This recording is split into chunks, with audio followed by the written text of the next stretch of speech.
And now, it's time for another Dice Tower review with Tom Vasel. Hey folks, today we're taking a look at a game called Downtown. This is a small game, looks kind of nondescript until you notice kind of by the skyline you see a gangster here smoking a cigar and holding a gun. This is a gangster game inside a box, a card game from Racky Spiel. Let's take a look at it. Gangsters!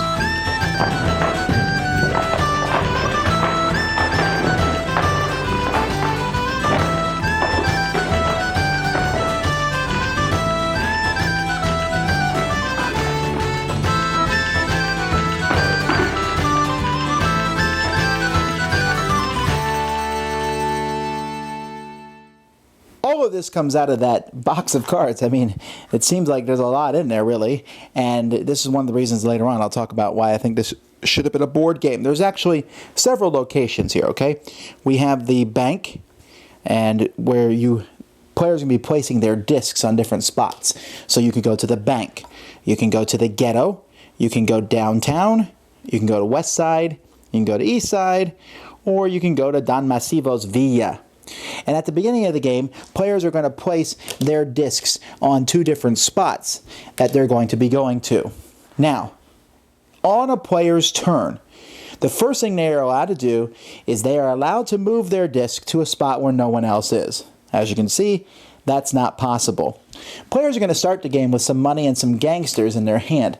Everybody needs to, at the beginning of the game, place between $1,000 and $3,000 face up in front of them. Now, the reason that you have this money face up in front of you, you have a card that will be in front of you with this money next to it. So let's say I go first. Tom Vasel goes first, and I'm orange. Now, everyone has money in front of them. Let's say Bill has $3,000, Bob has $2,000, and John has $1,000 in front of him. So I'm orange. Now, I could move to an empty space, but there isn't any. Now I have two choices. I can either take an amount of money that someone has in front of them. I'm like, well, Bill has $3,000, I'm taking it. And I steal that money from Bill and add it to my hand. Yay, $3,000. Then I can take an action with either of the spots that I'm at. That's what I do. Or I can move my disc to a spot where someone else is, but then I must pay them the amount in front of them. So let's say this is Joe's spot. Jim's spot, and I go there, and he only had $1,000 in front of him. I would have to pay him $1,000. So the more money you put in front of you, the more someone has to pay you to take that action. And also, the more someone's going to want to steal from you. And the reason that's good is because whoever you steal from or pay, because you're going to do one of those two things on your turn, that person goes next. So there's no fixed turn order, and turn order can go boom, boom, boom, boom, boom all over the place. So why would you go to the different locations? Well, let's talk about this location here first, Downtown, which the game is named after. Here you can buy the gangsters that are available. Now, and once you buy them, you're going to turn 3 more over and add them. Now, there's 3 different kinds of gangsters. There's lookout, safecrackers, and this spy dude. And the amount that they cost is actually listed on the back of the cards. It's kind of ugly, but that's just how they did it. So, since there are 3 lookouts, each lookout costs $2,000. Since there's only one safecracker, he would cost $4,000. So I can buy those. When I buy those, whoever is in the bank gets the money. They don't get, if there's only one person, they get all the money. Otherwise, the players will split it up amongst themselves. If I go to the west side, there's going to be 3 dudes offering me jobs. Okay, now each of these dudes is different, and they each offer different sorts of jobs. They're Frankie, Luigi, and Joe. Now, Frankie here, he's telling me that this job is worth $30,000. It's a money laundering job. This guy's offering me a jewelry job, and he's saying it's worth $50,000. And this gentleman here is offering me a money laundering job for $20,000. They tell me what's required. This guy needs only 2 lookouts. This guy needs 3 lookouts and a spy. This guy needs a spy and a lookout. Now, the actual amount that the job is worth is going to be on the back of the card, but on the bottom of the card, it tells me probably what it's worth, $8,000, $16,000, or $32,000. I'm not sure. So let's say I pick this job, I pay 2 lookouts, which are discarded, and when that happens, whenever I do a job and discard to people, whoever's up in the ghetto gets to draw a couple cards from the top of this deck. So they get some gangsters anytime someone else does a job. So let's say I take this 30,000 job and I turn it over and, this robbery was only worth 8,000. Hate this guy. He's always lying to me. But I take it into my hand. And then now there's a new job available. He says, this one's also worth 30,000. And, that one's worth 32,000. I should have done that one. Okay. So what do you do with this ill-gotten good? Well, you can go to the east side here and sell your goods to a fence. Now, each fence only takes one of the different types. These all happen to take art. So let's say this gentleman offered me one that was worth 40,000, and lo and behold, it was worth 48,000. Great. So I'm going to go fence this. Now, this guy will fence it for me, but he wants half the money, which if you can't figure out, it shows you in the back of the card. So if I use him, I'll get 24,000. Well, that's a lot of money, but these guys only want 1/4 of the money. Woo, that would give me 36,000. Great. So I can pick one of these guys. The problem is 1/3 of these guys, when you pick them, you turn them over. 1/3 of these guys is an undercover cop. This guy here, when that happens, fortunately, he's a crooked undercover cop, so he takes 3/4. And in that case, I would get 12,000. So you can see I can take the sure thing of 24,000, go for lucky and hope I get 36,000, maybe 12. Also, when you take an action at one of these spots, you can look at the back of a card before you turn it over. Finally, there's Don Masivo's Villa. Down here at the Villa, this just basically gives you a couple special things. First of all, you can have 7 cards in your hand. You can have 10 cards in your hand rather than the 7. Also, when you go to both of these spots, when you take the action, you can simply look at a card before you do it. But that you do that instead of the action. When you have a token at Don Masivo's Villa, you can look at a card and take an action. It doesn't even have to be the one that you looked at. So this is going to continue for a while as players are going to go around and do these actions. Remember that once there's this initial amount of money out there, that's fine. But as the game progresses, you can put out as much money as you want. In fact, you're allowed to put gangsters in front of you too, to tempt people to either take from you or have to pay you to go to spots where you are.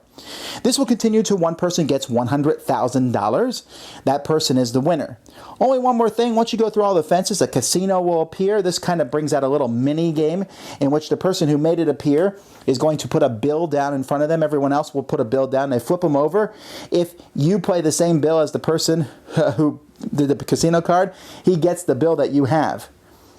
If you play a bill that's smaller than his bill, then you lose it. If you play a bill that's bigger than his, then you get to keep it. So obviously, if you play a $1,000 bill, you're going to lose it no matter what. But he knows that, and you know that, and so on and so forth. Anyway, that's how the game works. Now, the gangster theme is one that I like a lot, and I don't think there's actually enough games about gangsters. This one is actually a pretty good game. Here's my number one complaint with this game. There's actually 2 complaints, but my number one complaint is this should have been a board game. It really should have been. Yes, it's cool that all that game fits in this card box, but those locations could have been on the board. Instead of putting the price on the back of these cards, they could have printed that on the board. They could have made everything up and look nicer. And I actually think they could have produced more cards, had more different types of jobs, and had more fences, and made these tokens little gangsters. It would have added a pile of themes. Sure, it would have made the price go up, but it would have just been a cool game.